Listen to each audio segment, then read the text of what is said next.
Hello viewers, मैं राजकुमार सोनी एक बार फिर से आप सबका अपने चैनल मिलिट्री एकेडमी में स्वागत करता हूं।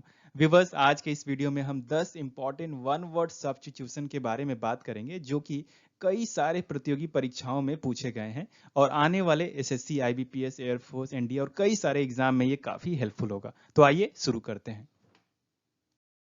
मेरे बारे में, मैं competitive English, academic English, group discussion और फिजिकल फिटनेस का इंस्ट्रक्टर हूं।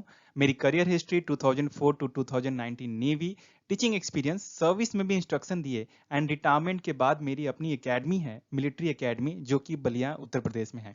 Viewers, why am I remarkable? Why am I making this video? Because I am an educator of an academy also. और उसके अलावा मैंने सर्टिफिकेट अर्न किया है advanced English level C1 का, जो कि सेकेंड हाईएस्ट सर्टिफिकेट है इंग्लिश प्रोफिशिएंसी का। और दूसरा अपर इमीडिएट लेवल B2 सर्टिफिकेट मैंने ब्रिटिश काउंसिल से एक्वायर किया है, अर्न किया है, जो कि थर्ड हाईएस्ट लेवल है इंग्लिश प्रोफिशिएंसी का। आपको एग्जाम में डायरेक्शंस कुछ ऐसे मिलेंगे। Choose the word which can be substituted for the given words और सेंटेंस। जी हाँ, एक सेंटेंस रहेगा या कुछ वर्ड्स के ग्रुप रहेंगे जिसको आपको एक वर्ड से रिप्लेस करना है, सब्स्टिट्यूट करना है, जिसको हिंदी में आप बोलते हैं शब्द समूहों के लिए एक शब्द। ओके, पहला क्वेश्चन देखते हैं। To examine one's own thoughts and feelings. जी हाँ, एग्जामिन का मतलब होता है जांच करना, परीक्षा करना ना, निरीक्षण करना। क्या चीज का? अपने ओन, अपने खुद के विचारों को एंड फीलिंग्स को। तो इसका जो करेक्ट ऑप्शन है दैट इज ऑप्शन डी। इसको बोलते हैं इंट्रोस्पेक्शन। जी हाँ, आत्मनिरीक्षण। आपने देखा यहाँ पे वंस ओन थॉट, अपने खुद के विचारों को क्या कर रहे हैं आप? निरीक्षण कर रहे हैं। एग्जामिन का मतलब निरीक्षण करना, तो उसको बोलते हैं इंट्रोस्पेक्शन। आप ध्यान देंगे ये जो ऑप्शंस हैं, मेडिटेशन, रेट्रोस्पेक्शन एंड रिफ्लेक्शन, ये बहुत क्लोज हैं, एक एक की मीनिंग जानते हैं। मेडिटेशन मतलब क्या होता है? आप किसी एक चीज पे ध्यान केंद्रित करते हैं ताकि आपका जो कंसंट्रेशन है, जो फोकस है, वो बेहतर हो। तो ये सब मिलते जुलते हैं, लेकिन ये करेक्ट ऑप्शन नहीं है इसका।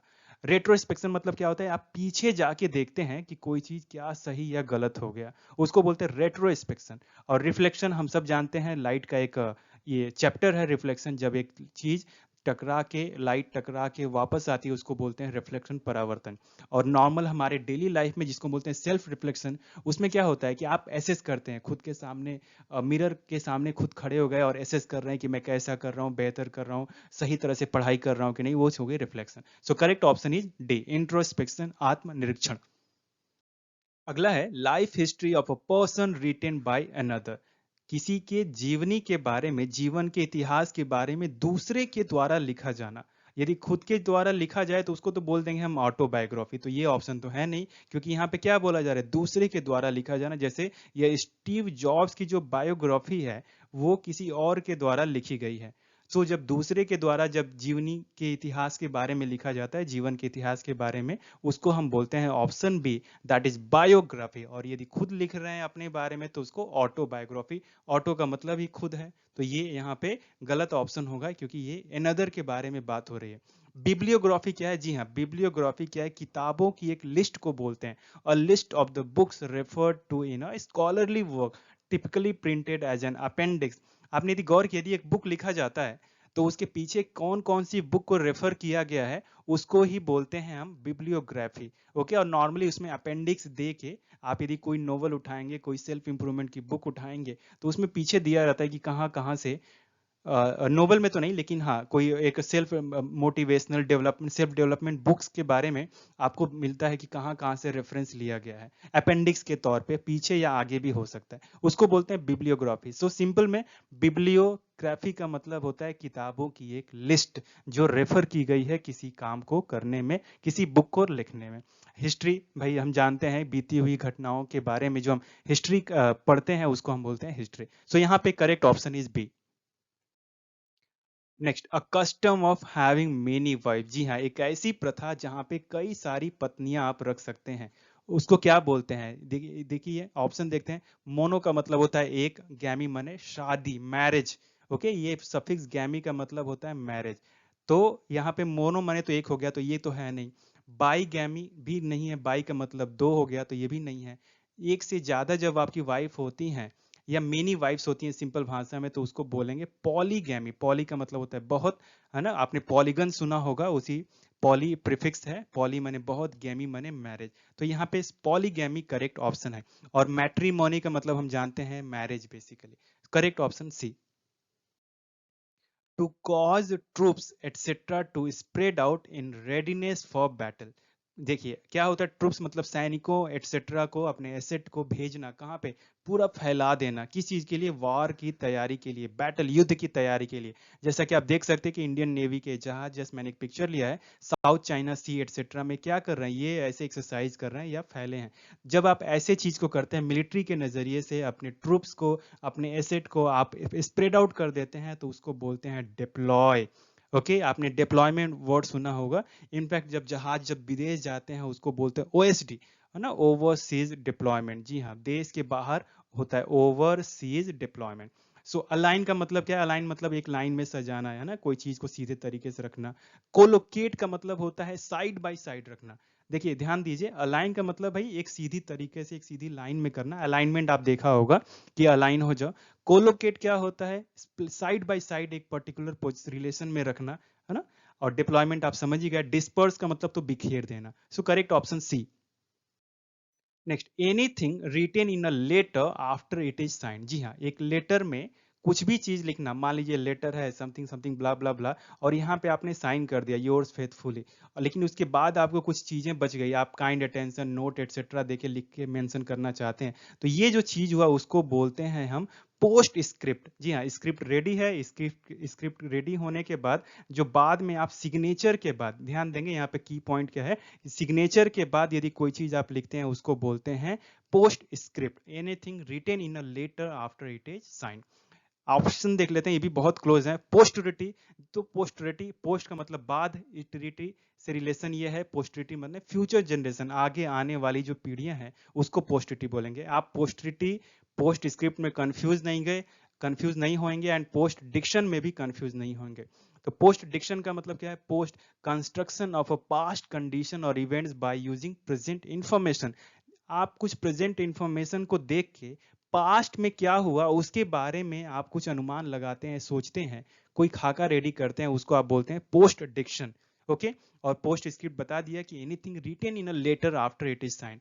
करिजेंडम का मतलब क्या हुआ, which needs to be corrected. आपने सुना भी होगा कि कोई चीज जो है करेक्ट करना है, typically an error in printed book. आप यदि गौर किए होंगे कि न्यूज़पेपर में भी या बुकों में भी कोई चीज जब वो प्रीवियस एडिशन में जब कुछ गलतियां होती हैं, कुछ कमियां होती हैं, तो उसको वो लोग कॉरिजेंडम करके वो करेक्शन बताते हैं कि यहाँ पे ये चीजें गलत हैं। सो ऑप्शन यहाँ पे post script, anything written in a letter after it is signed. Next, the policy of extending a country's empire and influence. जी हाँ, एक ऐसी नीति जिसमें एक कंट्री के साम्राज्य को और उसके प्रभाव को भाई बढ़ा रहे हैं, भाई मुझे तो पूरी दुनिया पे राज करना है, एक ऐसी पॉलिसी। मे बी चाइना की एक पॉलिसी आप बोल सकते हैं, जो चाहता है कि हर जगह उसकी पकड़ रहे, पूरा उसका जो एक्सपैंड करे।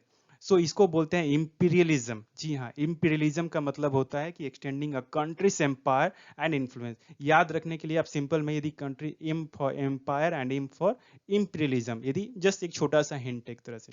कैपिटलिज्म, कैपिटल मतलब पैसा, तो यहाँ पे क्या होता है, country's trade and industry are controlled by private owners for profit. जहां पे किसी देश की जो ट्रेड एंड इंडस्ट्री को कौन कंट्रोल कर रहा है, प्राइवेट प्लेयर जो कंट्रोल कर रहे हैं। ओके, किसके लिए, केवल प्रॉफिट के लिए, उसको बोलते हैं कैपिटलिज्म। इंटरनेशनलिज्म, ये सिंपल बात है, कोई चीज इंटरनेशनली ग्रो करना उसको बोलते हैं द स्टेट और प्रोसेस ऑफ बीइंग इंटरनेशनल। आप अंतरराष्ट्रीय लेवल पे जा रहे हैं उसको इंटरनेशनलिज्म बोलते हैं। कम्युनिज्म, ये भी एक अच्छा वर्ड है, इसमें क्या होता है, ये सोशियोलॉजी का एक बहुत बढ़िया चैप्टर है, जिसमें a theory in which all property is owned by the community. Community, देखिए कम्युनिज्म से कम्युनिटी, कम्युनिटी से कम्युनिज्म आ गया, जिसमें जो सारी प्रॉपर्टी है, जितना धन दौलत पैसा है सोसाइटी में, कंट्री में, क्या है, हर आदमी के पास रहे, इक्वल में रहे, एंड सबको उतना मिले जो जिस हिसाब से अपनी एबिलिटी और आवश्यकता के अनुसार कंट्रीब्यूट कर रहा है। ओके, तो इसी को बोलते हैं साम्यवाद, एक तरह से कम्युनिज्म की सब लोग सेम रहे, जो जैसा कर रहा है वैसा उसको मिले। सो यहाँ पे the policy of extending a country's empire and influence is called imperialism. Next, the custom of having more than one husband at the same time. जी हाँ, एक ही समय में एक से ज्यादा पतियों का होना। यहाँ पे द्रौपदी का मैंने एग्जाम्पल दिया है, तो उसको क्या बोलते हैं, आपको ध्यान होगा, अभी हमने पिछले क्वेश्चन में पढ़ा था कि एक से ज्यादा पत्नियां होने को क्या बोलते हैं, पॉलीगैमी बोलते हैं। ओके, यहाँ पे क्या है, पॉलीगैमी नहीं होगा, यहाँ पे पॉलीएंड्री होगा। ओके, पॉली माने बहुत ज्यादा, एंड्री का मतलब होता है एक से ज्यादा पतियों का होना। So polyandry is correct option. Polygamy तो एक से ज्यादा वाइफ हो गई, उसको आप उस प्रथा को, उस कस्टम को आप पॉलीगैमी बोलेंगे। बाईगैमी वही है, बाई माने एक से दो जब पत्नियां होंगी तो उसको बाईगैमी बोलेंगे। और मैट्रिमोनी का मतलब होता है ये क्या बोलते हैं, शादी, marriage. Okay, next, list of headings of the business to be transacted at a meeting. देखिए ध्यान देंगे, यदि एक मीटिंग हो रही है तो यहाँ पे लिस्ट ऑफ हेडिंग है कि किस किस पॉइंट पे उनको बात करना है। ओके, तो उस मीटिंग में मीटिंग कैसे प्रोग्रेस होनी है उसको क्या बोलेंगे, विवर्स उसको बोलते हैं एजेंडा, कि मीटिंग का एजेंडा क्या है। ओके, शेड्यूल का मतलब हम जानते हैं कि भाई क्लास कब शेड्यूल है, मतलब क्लास कब प्लान है, तो शेड्यूल का मतलब हो गया प्लान। प्रोसीडिंग्स मतलब कैसी चल रही है, प्रोडी माने एक्टिविटीज कैसी चल रही है, उसको प्रोसीडिंग्स बोलेंगे। एक्सर्प्ट का मतलब होता है संक्षेप में कोई चीज, एक्सट्रैक्ट, जी हाँ, सार हो गया, कुछ हिस्सा हो गया, उसको एक्सर्प्ट बोलेंगे। सो एजेंडा क्या है, list of headings of the business to be transacted at the meeting. Next, a post without remuneration. जी हाँ, बहुत अच्छा है, बिना वेतन का कोई पद यदि है तो पेमेंट नहीं मिलेगा, लेकिन एक आपको डेजिग्नेशन, एक पद मिल जाता है, एक पोस्ट मिल जाती है, उसको क्या बोलेंगे, उसको बोलेंगे ऑनरेरी। ये एग्जांपल है कुछ, अभिनव बिंद्रा, मैरी कॉम, सचिन तेंदुलकर, जिनको honorary lieutenant army, honorary lieutenant army और ऑनरेरी ग्रुप कैप्टन एयरफोर्स में इनको ऑनरेरी रैंक दिया गया है। बेसिकली यदि आप न्यूज में ध्यान देते होंगे, जीके का भी क्वेश्चन है ये। सो इसको बोलते हैं ऑनरेरिक, ओके, अवैतनिक। और यहाँ पे वॉलंटरी का तो मतलब हो गया स्वेच्छा से। सीने की ओर क्या है, इसका ठीक उल्टा है, कि उसमें क्या होता है, पोस्ट रहता है, काम रहेगा, सॉरी काम कम रहेगा लेकिन पेमेंट बहुत ज्यादा है, काम वर्क लेस लेकिन पेमेंट बहुत ज्यादा, तो उसको बोलते हैं सीने क्योर। ओके, एंड इनवॉलंटरी मतलब बिना इच्छा के, वॉलंटरी का मतलब इच्छा से, इनवॉलंटरी माने बिना इच्छा के, तो ये तो इसका अपोजिट हो गया। ओके, ये तो अपोजिट हो गया, तो यहाँ पे ऑनरेरी इज करेक्ट ऑप्शन।